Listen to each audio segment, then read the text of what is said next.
오늘의 묵상 시간입니다. 오늘 본문 말씀 시편 59편 1절부터 17절까지의 말씀을 통해 오늘 우리에게 주신 하나님 아버지의 마음 우리가 함께 살펴보길 원합니다.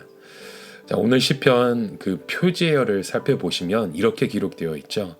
사울이 사람을 보내어 다윗을 죽이려고 그 집을 지킨 때라고 말씀을 표제로 적어 있습니다.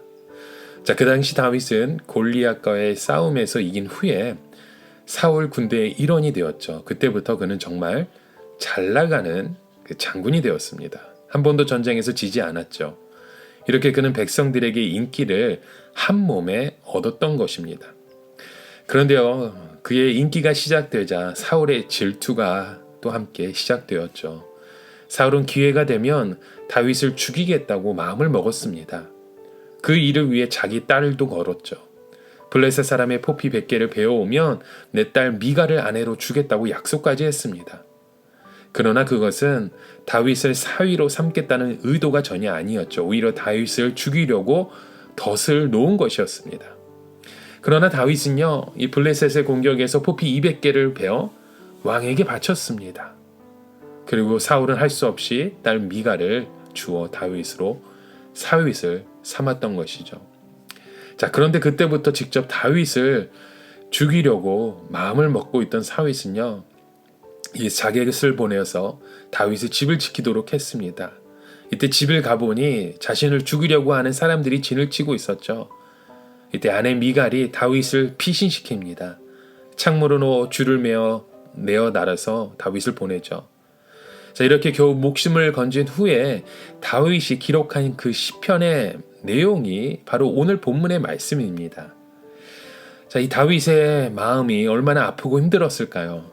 모든 사람들이 자기를 죽이려고 하는 것처럼 보이고 나와 친하게 지내는 동료조차도 믿을 수 없는 그런 상황 가운데 있는 거죠.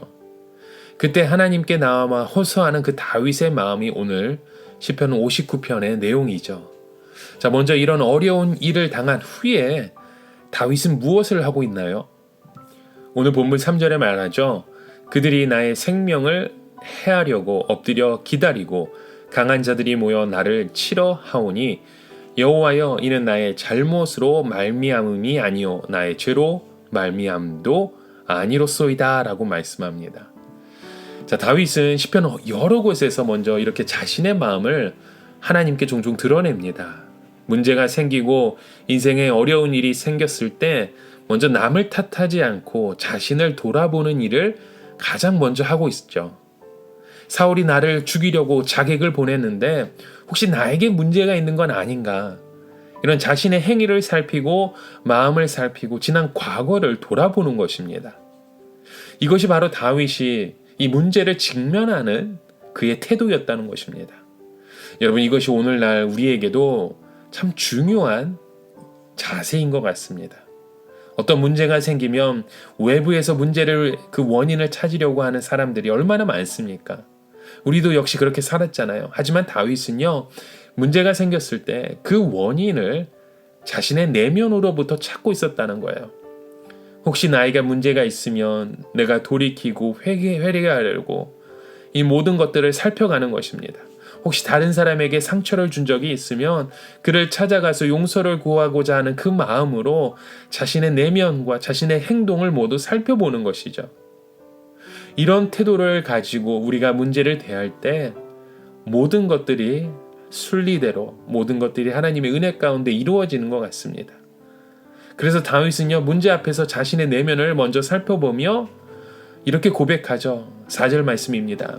내가 허물이 없으나 그들이 달려와서 스스로 준비하오니 주여 나를 도우시기 위하여 깨어 살펴주소서라고 말합니다.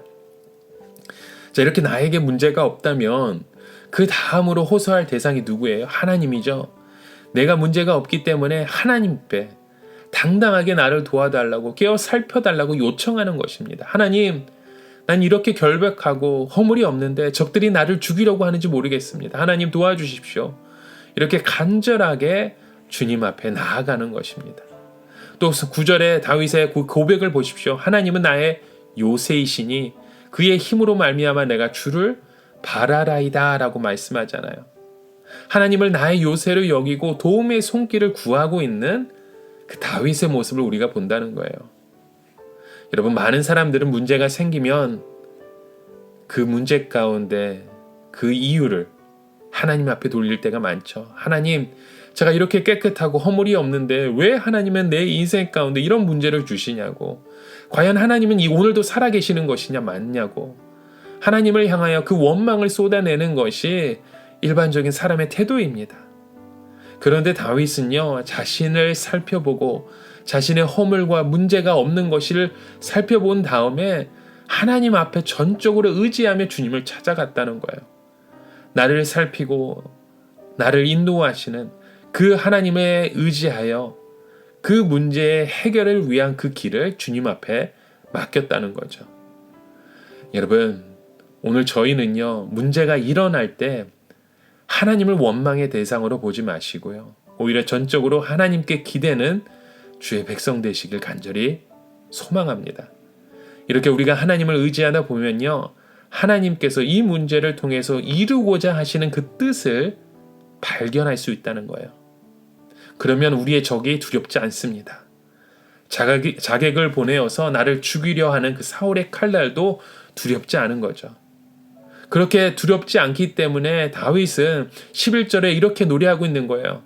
그들을 죽이지 마옵소서. 나의 백성이 잊을까 하나이다. 우리 방패 되신 주여, 주의 능력으로 그들을 흩으시고 낮추소서라고 말하죠. 다윗은 자신의 그 대적된 자들을 죽이지 말라고 하나님께 호소합니다. 왜요? 하나님께서 한순간에 그들을 죽여버리면 백성들이 교훈을 삼은 일이 없다는 이유 때문인 것이죠. 오히려 하나님이 그들을 흩으시고 낮추셔서 죄 없는 자에게 이렇게 하면 끝이 좋지 못하다. 이렇게 하면 하나님의 은혜 가운데 니네가 나갈 수 없다라고 모든 백성에게 알리도록 하나님 앞에 호소하는 것입니다. 여러분, 이것은요, 그 믿음의 자신감 없이는 할 수 없는 고백입니다. 하루도 살기 어려운데 하나님의 손으로 저들을 죽여달라고 간구해야 될 그런 판국에 다윗은요, 전혀 그렇게 하지 않았다는 거죠. 오히려 저들을 흩으시고 낮추셔서 그 역사의 교훈으로 삼아달라고 하나님 앞에 요청했다는 것입니다. 여러분, 다윗이 내가 저들로 인해서 고통을 당하고 있으나 악한 이들이 흩어짐과 낮아짐을 통해서 많은 백성들이 하나님이 살아계심을 깨닫고 교훈을 얻게 해달라는 이 고백은요, 하나님을 전적으로 신뢰하는 자만이 할 수 있는 고백이라는 것입니다. 여러분, 오늘 우리 하루의 삶 가운데 이런 놀라운 고백이 우리 가운데 우리의 입술을 열어 나오길 바랍니다. 내 인생에 어려운 문제가 생길 때 먼저 나를 다시 돌아보고 우리 하나님 앞에 원망하는 것이 아니라 오직 주님만을 의지하며 하나님께 매여 있는 그런 믿음 생활을 이겨나갈 수 있는 저와 여러분의 하루가 되시길 주님의 이름으로 간절히 축원합니다. 여러분 오늘 하루 동안 다짐하십시오. 나의 문제를 바라보는 이 시각, 이 문제를 해결하는 그 방향을 주님 앞에 맡기겠다고요. 이곳에서 하나님을 원망하지 않고 나 자신을 돌아보며 하나님 앞에 이 모든 것을 알아야겠다고, 주님의 마음을 구하겠다고 이런 다짐하시는 저와 여러분의 하루가 되시길 간절히 축원합니다. 우리 함께 같이 기도하시겠습니다. 하나님 아버지, 우리 가운데 늘 베풀어 주시는 은혜가 넘침을 저희들은 기억합니다. 이 많은 문제들 앞에 우리가 서 있지만 이곳에서 우리가 낙심하거나 하나님을 원망하지 않게 하여 주시고 오직 하나님만을 바라보며 주님 앞에 이 모든 것을 아뢰옵고 주님의 뜻을 붙잡고 나아갈 수 있는 하나님의 자녀로 저희를 인도하여 주시옵소서. 오늘도 우리 가운데 빛을 비춰 주시는 그 하나님을 바라보며 주님의 임재 가운데 나아가오니 오늘 우리와 함께 동행하시는 그 하나님의 손길을 통해 하나님의 뜻을 이루어갈 수 있는 주의 백성으로 저희들 인도하여 주시옵소서. 예수 그리스도의 이름으로 간절히 기도드립니다. 아멘.